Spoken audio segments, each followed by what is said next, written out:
Just saying we can be funny, like those Volkswagen people. You see this yet? I have. I don't know what I hate about it the most, the ad or the car. You know, they did one last year, same kind of smirk. Remember Think Small? It was a half-page ad on a full-page buy. You could barely see the product. I don't get it. Elvis just got back from West Germany. Why not put him in it?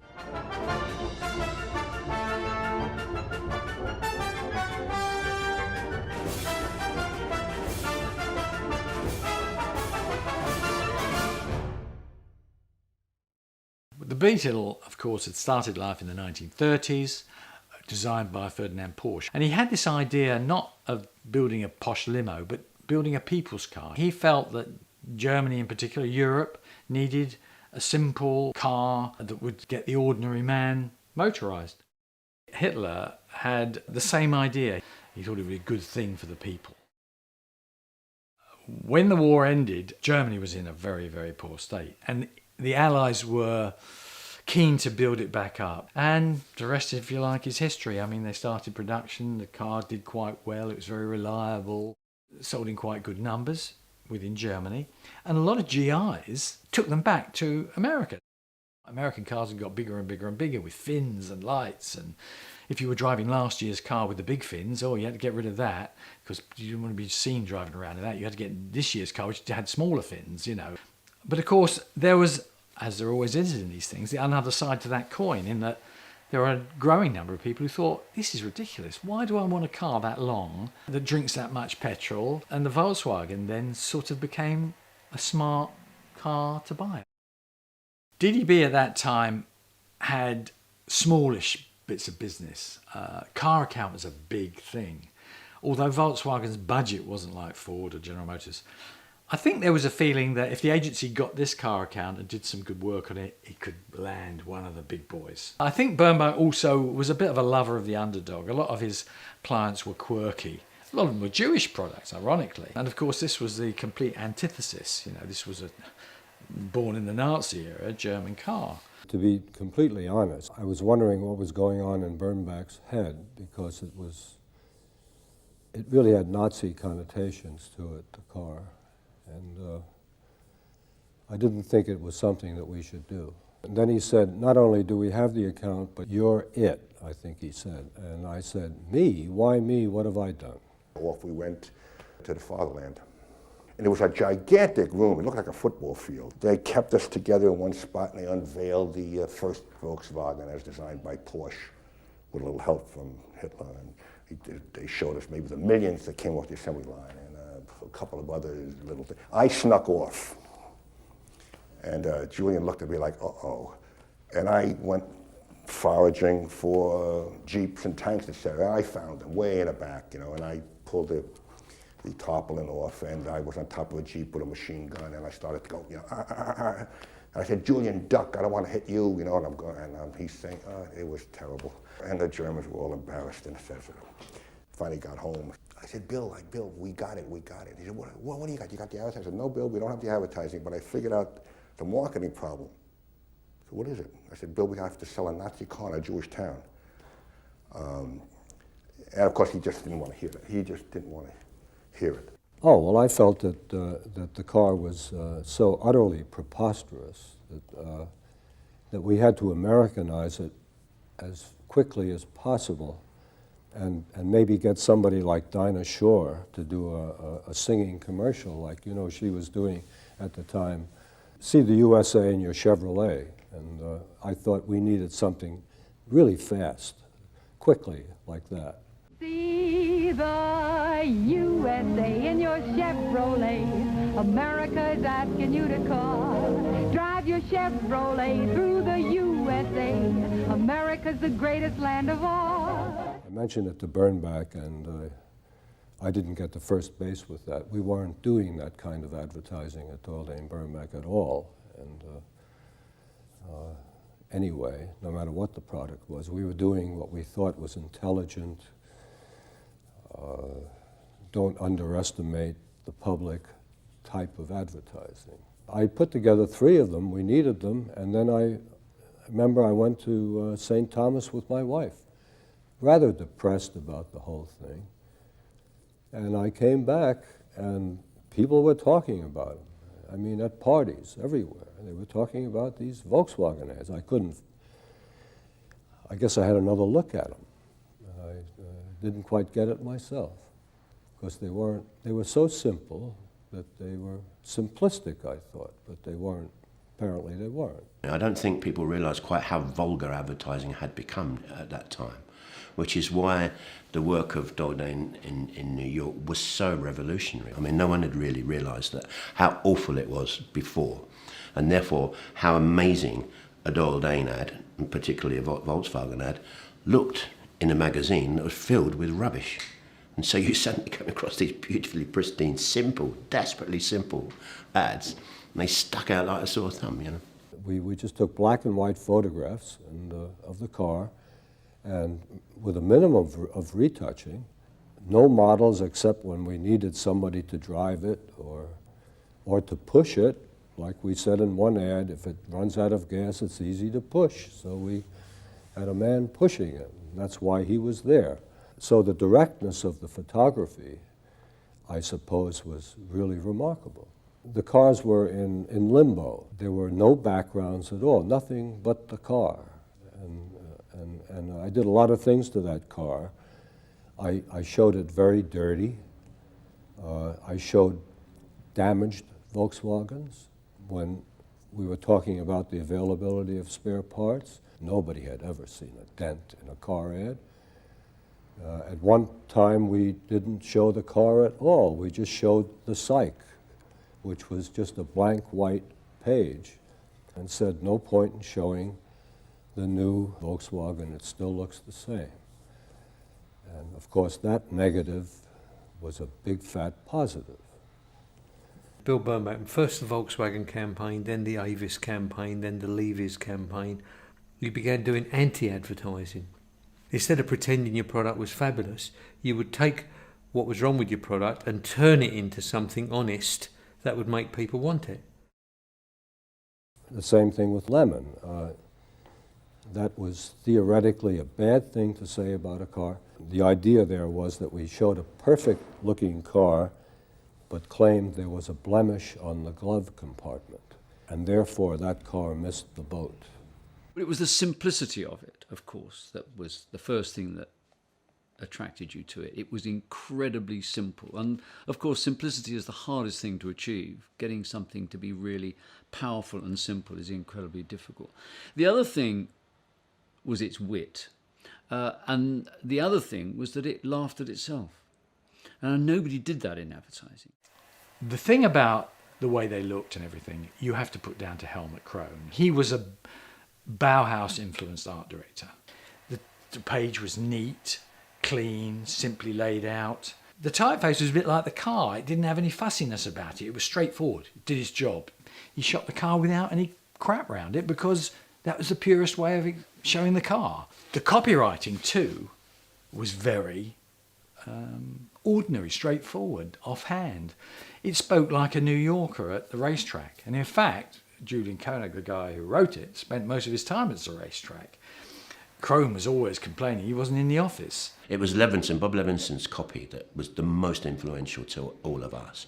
And it was an attitude to how you speak in an advertisement, which was absolutely revolutionary. He put at the top of the copy, "Dear Charlie," and then wrote the copy as if he was talking to his best friend. And he always put at the bottom, "Yours sincerely and best, Bob." And all he ever did was obliterate "Dear Charlie," take off the bottom bit. That's how they got the tone of voice. Part of it was that people enjoyed reading the ads. You look forward to the ads. And the quality of the advertising itself can create aura and personality for a product. So when people said, "Gee, I like that. You see that Volkswagen ad?" that reflects favorably on the car. This is the beginning of the 60s. We were a country that thought big. Everything was bigger. Number one, the largest, etc. We did one called Think Small, and this caught on almost instantly. And you'd never seen that before. Not if you had that much page, you're paying for it, use it. Do the car that big, is what everybody else does. And he didn't. We try to be captivating, or I tried to inject a little humor, which was not out of line, and but to make the advertising as entertaining as possible and create a personality for the car. What year car do the Joneses drive? Joneses drive a car, I don't know what year it is, because they're driving a Volkswagen. Whether it was the current year or 4 years old, nobody knew the difference. When you look at the posters they did, I mean, of course, you know, we talk about the classic print ads, and they were beautiful, and the art direction and everything like that was fantastic. But in some ways, you know, I'm looking at the posters that they did, and they're even a more refined sort of version of the campaign, and actually in many ways are even better. You know, wonderful examples of taking, you know, a big idea and reducing it down to a simple, powerful thought to enhance that idea. There was extra headroom in the Beetle, and they could have done an ad. If in England you might have done an ad with a policeman with his helmet on inside the car, showing, you know, dramatically, charmingly indicate how there was extra headroom. The idea of getting the tallest basketball player in America and trying to get him in the Beetle, and then him not to be able to get in it. And then in the copy saying, but don't worry if you're not 6'7" or whatever it was, because his teammate, who's only 6'2", got in just fine. I mean, that's just a fantastic idea. Yeah, the one that mainly knocked everybody on its arse was the moon landing. When they just, all they had the next day was a picture of the shuttle, and it just said it's ugly but it gets you there. The VW logo didn't say anything else. People were tearing that out of the papers and pinning it on their walls. It was so cool. It was so understated. It was so, we don't have to shout. We don't have to put everything. We'll treat you like you've got the brains to work it out. The great commercial that influenced, I think, every single commercial director was the Volkswagen snowplow commercial, which is so brilliant because it's desperately simple, and yet it's so fantastically, it explains how brilliant that particular car is. How does the man who drives the snowplow get to the snowplow? In fact, I think that he actually uses the word drive as the verb twice. Get would be slightly better.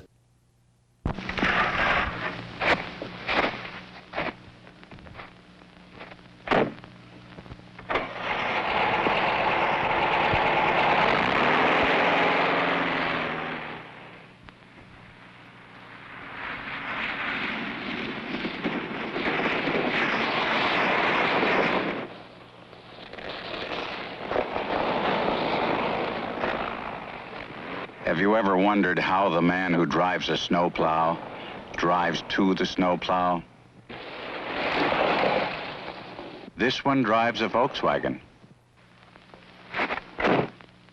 So you can stop wondering. And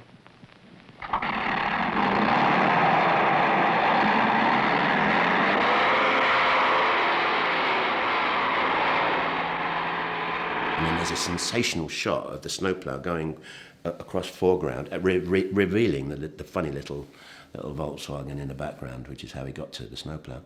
I don't know that there's a more powerful commercial. Certainly there was never a more powerful commercial that was done before. I don't know there's ever been a more simple, powerful commercial that's been done since. And boy, did we try to copy it. You have to kind of love the funeral as a TV spot. I mean, you know, the idea that you're going in, you're selling this idea to advertise your car. You go to the client and you say the script basically will be a funeral, all right? And you go, what? A funeral? You must be. Yeah. And the voiceover is the man who's dead. What? So you're trying to sell a car by a man who's dead, and this is his funeral, and he's reading out his last will and testament, and you say, I guarantee it will be wonderful and it will be funny. I think it is genius. I, Maxwell E. Snavely, being of sound mind and body, do hereby bequeath the following. To my wife Rose, who spent money like there was no tomorrow, I leave $100 and a calendar.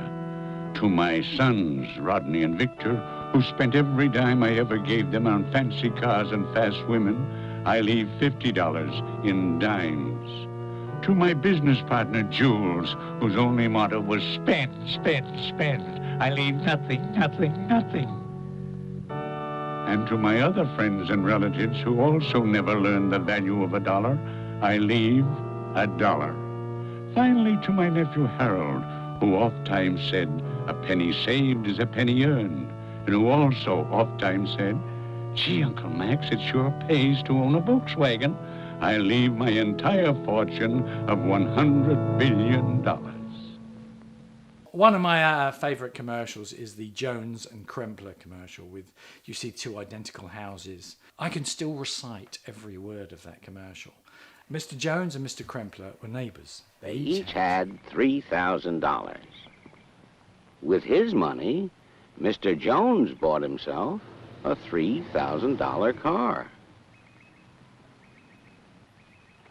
With his money, Mr. Krempler bought himself a new refrigerator, a new range, a new washer, a new dryer, a record player, 2 new television sets, and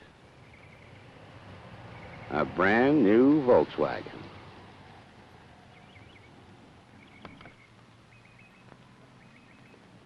Now Mr. Jones is faced with that age-old problem, keeping up with the Kremplers. We are here 50, 60 years after this stuff ran, but it looks as fresh and clean and is as amusing and as powerful as it was in 1959. They are so modern. They are as modern as anything that you would look at if you opened a magazine or a newspaper today. They haven't dated at all. You know, I always think that it created modern advertising, and to this day it still has relevance. It simply looked at the product and said, I'm not going to try and hide what it is. I'm going to take what it is, i.e. that it's ugly but it works, and actually I'm going to turn that into a value. And there's so many lessons people can learn from that, not just in advertising, but in politics and in entertainment and in all kinds of areas, when they should sort of look at the Volkswagen campaign and say, that's the way to think and be. I think it was the right car at the right time, treated in the right way. It was a brilliant campaign, and it was something that Julian understood from the beginning, that this was an ugly little or sweet little bug, and it was a beetle, and that America should think small. And what Helmut brought to it was kind of that the very, very simple, tremendous total simplicity, and that touch of Germanic workmanship. You know, from the moment the first ad ran, all my Jewish friends ran out and bought Volkswagen. I mean, it was appalling.